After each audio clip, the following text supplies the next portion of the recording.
kalau seumur hidup dia tidak terpapar oleh virus penyebab cacar air, ya dia nggak akan kena. Karena virus ini datangnya dari orang yang menderita cacar air yang berada di dekat si orang sehat ini, atau dia berkontak dengan cairan dari si vesikel tuh, dari si melendungnya itu, bintil-bintilnya itu.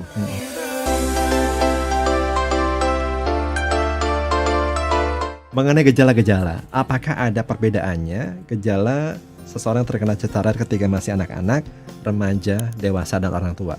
Iya, sebenarnya perbedaan banyak tidak, tetapi pada anak-anak gejala-gejalanya itu dirasakan lebih ringan. Oke. Terus nggak ada panas ya? Nggak ada panas awalnya ya? Ada, biasanya panas ada. Tapi pada anak-anak gejala yang paling awal muncul itu justru malah bintiknya, bintik-bintik merah. Jadi dia nggak ada tuh kayak mau flu gitu ya, lemes, nggak ada nafsu makan, sakit kepala, nyeri otot, demam, itu nggak ada. Biasanya gejala awalnya itu adalah bintik-bintik merah. Nah, gejala lainnya menyusul kemudian. Tapi pada orang dewasa, dewasa muda, dewasa tua, remaja maupun manula, itu gejala awal yang muncul itu kayak masuk angin dulu 1-2 hari, rasa nggak enak, apa lemes semua. Setelah 1-2 hari baru muncul bintik-bintik. Jadi kayak kebalik gitu.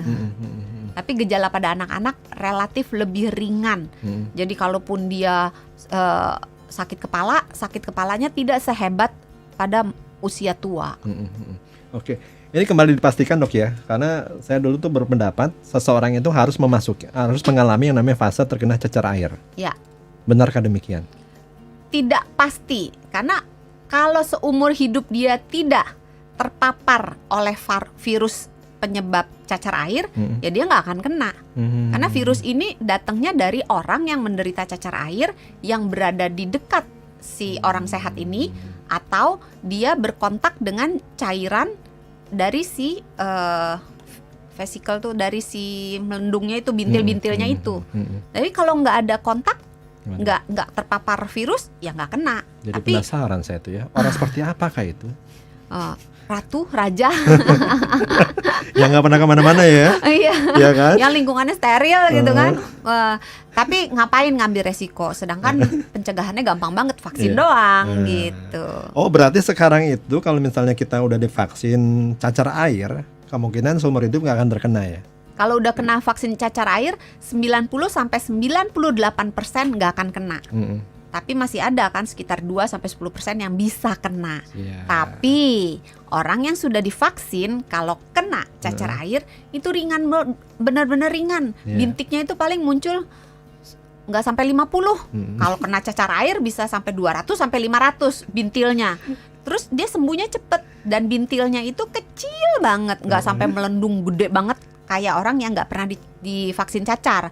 Dan dia gejala-gejalanya lebih ringan, dan biasanya nggak jadi komplikasi karena dia ringan. Nggak sampai 50, cuma kalau di muka semua repot juga dok. Oh iya, ngumpul semua di muka ya. Iya, tempat lain nggak ada.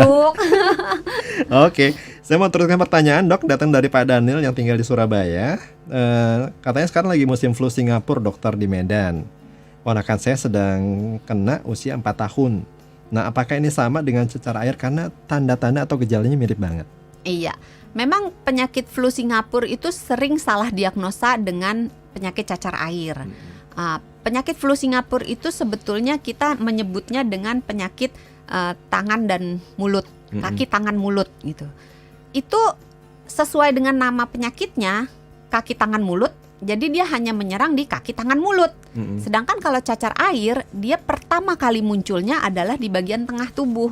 Jadi bagian dada, punggung, perut, dan daerah, baru dia menyebar ke daerah kepala dan ke daerah lengan. Jadi kalau pada penyakit flu Singapura, dia cuma di tangan doang, di kaki, di mulut. Tapi kalau di badan relatif tidak ada. Tapi bentolannya memang bentuk kulitnya itu memang mirip. Hanya lokasinya aja yang berbeda. Gejala-gejalanya juga mirip, kayak orang masuk angin gitu, demam-demam, nafsu makan menurun gitu ya.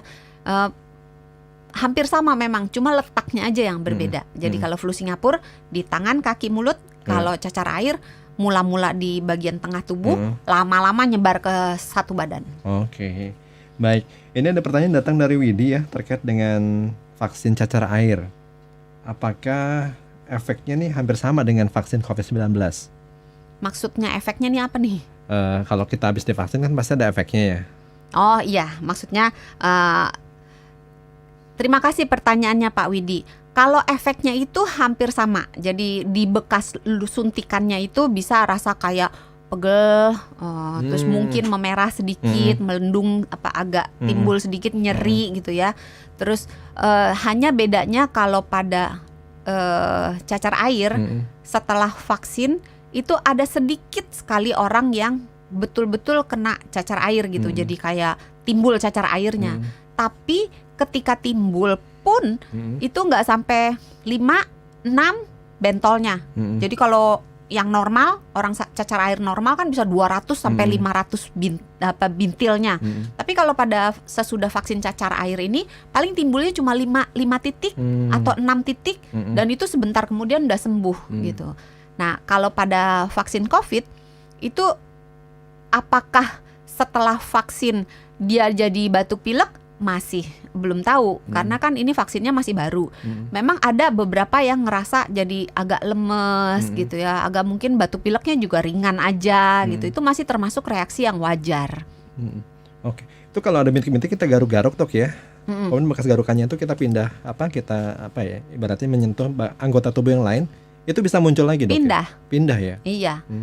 Makanya jangan garuk-garuk. Dan bekas garukannya itu kalau sampai kulitnya pecah, itu bisa terinfeksi. Kalau terinfeksi bisa bekasnya nanti jadi hitam. Makanya penting jangan garuk. Susah kalau anak-anak ya. Betul. Jadi memang harus tahan ya, jangan sampai digaruk ya. Makanya kalau anak-anak biasanya dokter akan memberikan antihistamin untuk obat gatal yang sifatnya ngantuk. Yang efek sampingnya ngantuk. Karena antihistamin ada yang ngantuk, ada yang enggak gitu. Betul. Kita kasih yang ngantuk supaya dia tidur. Kemudian garuk-garuk lagi deh. Makanya pakai itu kan sarung tangan sama kaos kaki biar nggak garuk-garuk. Perlu iket gitu ya tangan sama kakinya, kesian banget. Jangan. Jangan sampai ya. Pakein aja sarung tangan deh. Biar nggak garuk-garuk gitu ya. Sama kaos kaki. Waktu kita hampir habis, ini sebenarnya udah menit 57 hampir ke 58 dokter. Mungkin yang terakhir dokter bisa menyampaikan tips kepada teman-teman dan sahabat Sonora semuanya terkait dengan pencegahan agar kita tidak terkena cacar air. Kemudian bagi mereka yang sudah terkena, pengobatannya atau tipsnya seperti apa Dok?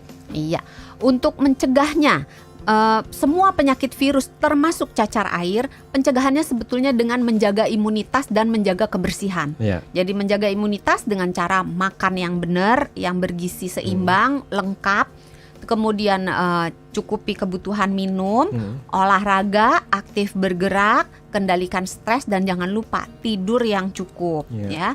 Kemudian menjaga kebersihan tangan itu tidak hanya karena takut COVID gitu ya.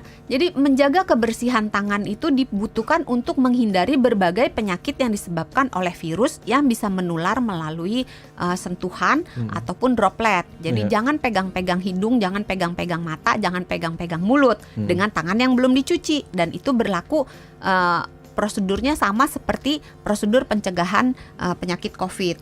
Kemudian kalau misalnya kita melihat orang yang sakit, ya kita menjauh. Jangan malah udah tahu, udah kelihatan nih cacar, kita deket-deket gitu biar sakit gitu kan, biar liburnya lama.